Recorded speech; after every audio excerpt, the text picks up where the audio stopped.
సదాశివసమారంభాం వ్యాసశంకరమధ్యమాం అస్మదాచార్యపర్యంతాం వందే గురుపరంపరాం. జ్యోతిష్ శాస్త్రాన్ని భావితరాల వారికి ప్రసాదించిన ఋషుల యొక్క పాదపద్మాలకి నమస్కారం చేసుకుంటూ, అలాగే నాకు ఈ జ్యోతిష విద్యను నేర్పిన గురువర్యులు జ్యోతిష బ్రహ్మ కీర్తిశేషులు శ్రీ ఈరంకి సూర్యనారాయణమూర్తి గారు, సూర్య శ్రీ దైవజ్ఞ గారి యొక్క పాదపద్మాలకి నమస్కారం చేసుకుంటూ, ఓం శ్రీ మహాగణాధిపతి నమః, శ్రీ గురుభ్యో నమః, హరి ఓం. వీక్షకులందరికీ నమస్కారం. కుంభరాశి వారికి ఈ వారంలో అనుకూలమైనటువంటి గ్రహాల యొక్క సంఖ్య పెరిగింది. ముఖ్యంగా రవి యొక్క మార్పు, దక్షిణాయన ప్రారంభ కాలంలో కుంభరాశి వారికి రవి మంచి చేయబోతున్నారు. చాలా కాలంగా కుంభరాశి వారు చాలా సతమతమవుతూ ఉన్నారు. మానసికంగా, శారీరకంగా ఎక్కువ శ్రమ పడుతూ ఉన్నారు.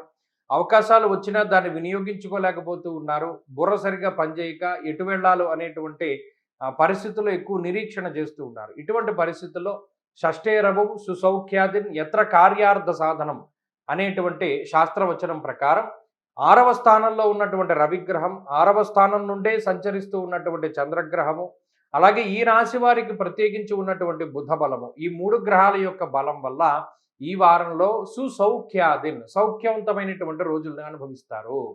అలాగే ఎత్ర కార్యార్థ సాధనం, ఎప్పటి నుండో ముందుకు సాగనటువంటి పనులవి ఏవైతే ఉంటాయో అవన్నీ కూడా ముందుకు సాగేటువంటి అవకాశాలు ఉన్నాయి. ఈ వారంలో మానసిక ప్రశాంతత ఉంటుంది. మనసుకు నచ్చినటువంటి ప్రాంతాలను సందర్శనం చేస్తారు.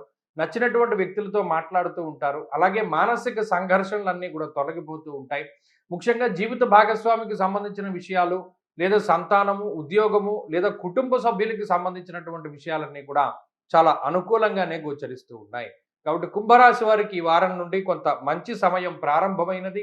రానున్నటువంటి కాలంలో కూడా మారేటువంటి గ్రహాలన్నీ కూడా కొంత మంచి ఫలితాలని ఇస్తూ ఉన్నారు. మరీ ముఖ్యంగా అర్ధాష్టమ కుజదోషము కూడా కొంతకాలంలో తొలగిపోబోతూ ఉన్నది. ఇత్యాది విషయాల వల్ల కుంభరాశి వారికి ఈ వారం లగాయితూ కొంత జీవన విధానంలో మార్పులు వస్తాయి. ఆరోగ్య పరిస్థితుల్లో మార్పులు వస్తాయి.